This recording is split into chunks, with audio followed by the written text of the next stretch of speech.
Mes salutations au peuple africain du Liptako-Goma. Je suis Eric Ella, panafricain, président du réseau panafricain Vive l'Afrique libre, qui vive le panafricanisme.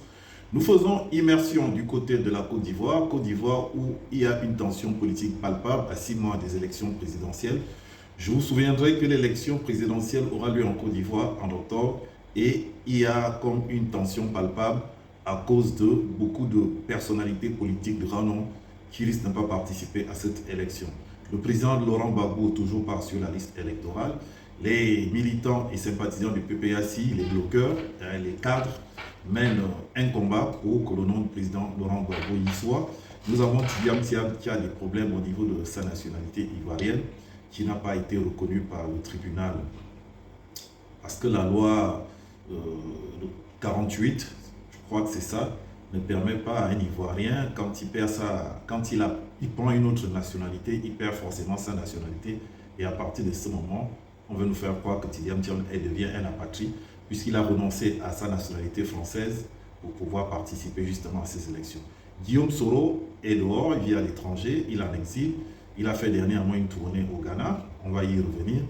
Donc, c'est vous dire qu'en Côte d'Ivoire, c'est compliqué. Le président Laurent Gbagbo a dépêché Kone Katina pour faire une offensive diplomatique à l'ONU.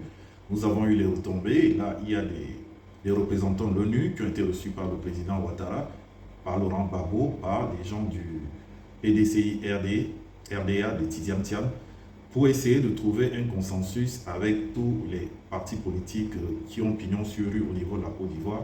Donc, je pense que l'idéal, ce soit une élection inclusive qui permet à tous les fils de la Côte d'Ivoire de s'éteindre. Donc, je fais appel à la sagesse du président Ouattara pour que cette élection soit inclusive et que tous les fils de la Côte d'Ivoire puissent y participer, que le meilleur gagne. C'est le plus grand souhait parce qu'une déstabilisation en Côte d'Ivoire ou une décontestation ne serait pas la bienvenue.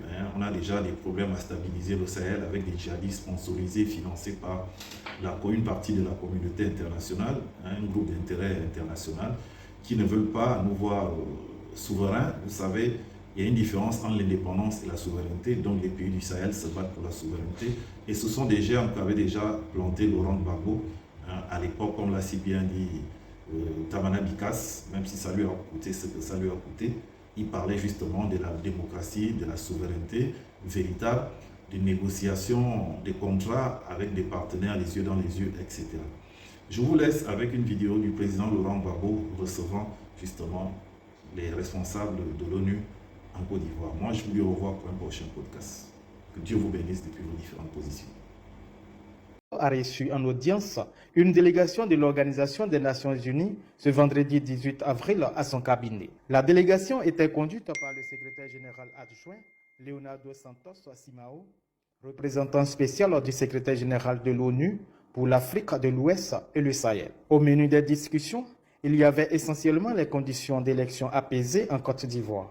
Notre visite s'inscrit dans le cadre de contacter les forces et entités politiques du pays dans le cadre de préparation des élections.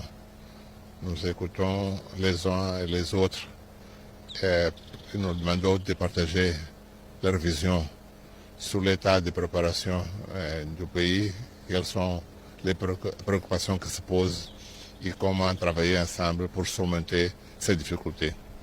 Parce qu'il faut surmonter ces difficultés pour garantir des élections paisibles. Il faut toujours travailler ensemble pour protéger et préserver la paix et la stabilité du pays et éviter violence qui va créer beaucoup de problèmes aux citoyens et au pays tout entier. Donc, le président Gbagbo a partagé avec nous ses préoccupations sur l'état du pays dans ce sens. Nous encourageons les forces politiques du pays à travailler ensemble parce que nous sommes convaincus que les obstacles qui se posent sont surmontables. Et surtout dans l'esprit de travailler pour que les élections soient paisibles.